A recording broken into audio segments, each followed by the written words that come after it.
বাগেরহাটের স্বাধীনতাকে ফিরিয়ে দিন। দক্ষিণ বাংলার শান্ত প্রতিরোধ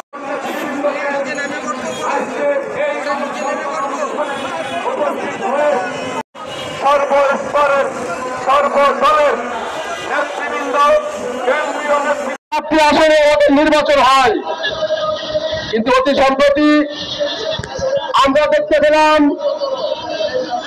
বাগেরহাটে একটি আসন কমিয়ে আমাদের 3টি আসন দেওয়ার প্রস্তাব করা হয়েছে।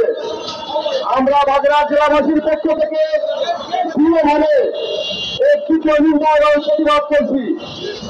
বাগেরহাট জেলা সকল রাজনৈতিক সংগঠন আজ আমরা এই প্রেস ক্লাবের সামনে উপস্থিত। এখান থেকে আমরা নির্বাচন কমিশন সহ কর্তৃপক্ষের কাছে দৃঢ়ভাবে আহ্বান করব, বাগেরহাটের 4টি আসন আমাদের দাম নয়, বাগেরহাটের 4টি আসন আমাদের অধিকার। আমরা আজ বাগেরহাট থেকে এই ঢাকা প্রেস ক্লাবের সামনে উপস্থিত হয়েছি, আমরা আমাদের অধিকার আদায়। এবার সবাই বক্তব্য রাখবেন। আজকের বাগেরহাটবাসীর শান্তিপূর্ণ ও সুশৃঙ্খল মানববন্ধনে এখন আলোচনায় অংশগ্রহণ করবেন বাগেরহাটের কৃতি সন্তান, ঢাকার সাবজেক্ট স্কুল অ্যান্ড কলেজের প্রতিষ্ঠাতা অধ্যক্ষ জনাব মোহাম্মদ বশির রহমান সাহেবকে তার মূল্যবান বক্তব্য রাখার জন্য বিনীতভাবে আহ্বান করছি। বিসমিল্লাহির রহমানির রহিম।